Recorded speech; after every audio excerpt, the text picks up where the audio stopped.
देवो देवा हनुमत देवा रामायण में आना। ढोल मंजीरे बाज रहे हैं राम की कथा सुनाना। देवो देवा हनुमत देवा रामायण में आना। ढोल मंजीरे बाज रहे हैं राम की कथा सुनाना।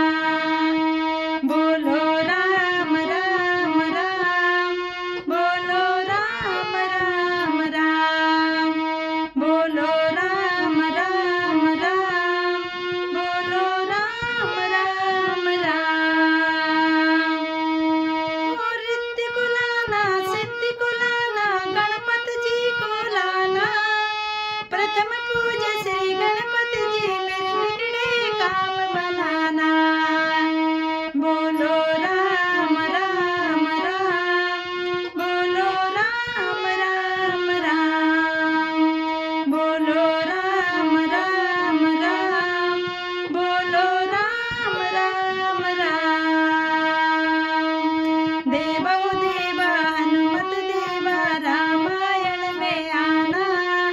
ढोल मंजीरे बाज रहे राम की कथा सुनाना। बोलो राम राम राम, बोलो राम राम राम। ब्रह्म को लाना, विष्णु को लाना, भोले जी को लाना। भोले बाबा राम भजन में डमरू मधुर बजाना। ब्रह्म को लाना, विष्णु को लाना, भोले जी को लाना। भोले बाबा राम भजन में डमरू मधुर बजाना। बोलो राम राम राम, बोलो राम राम राम, बोलो राम राम राम, बोलो राम राम राम। गौर को लाना, लक्ष्मी को लाना, सरस्वती को लाना। सरस्वती मैया राम कथा में वीणा मधुर बजाना। गौर को लाना, लक्ष्मी को लाना, सरस्वती को लाना। सरस्वती मैया राम भजन में वीणा मधुर बजाना। बोलो राम राम राम, बोलो राम राम राम। देवो देवा हनुमत देवा रामायण में आना। ढोल मंजीरे बाज रहे राम की कथा सुनाना।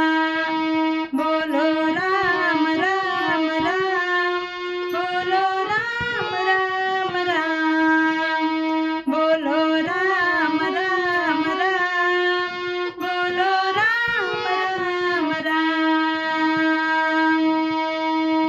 राधा को लाना, रुक्मणी लाना, कान्हा जी को लाना। कृष्ण कन्हैया राम कथा में मुरली मधुर बजाना। राधा को लाना, रुक्मणी लाना, कान्हा जी को लाना। कृष्ण कन्हैया राम भजन में मुरली मधुर बजाना।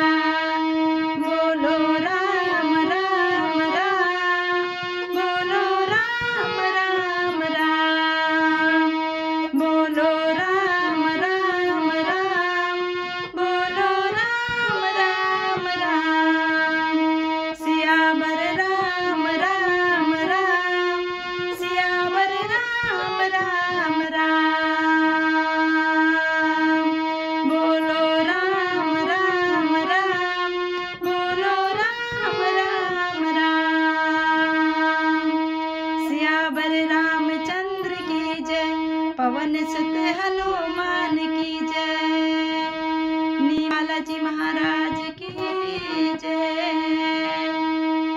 जय सिया राम, बोलो जय सिया राम, जय सिया राम, बोलो जय हनुमान।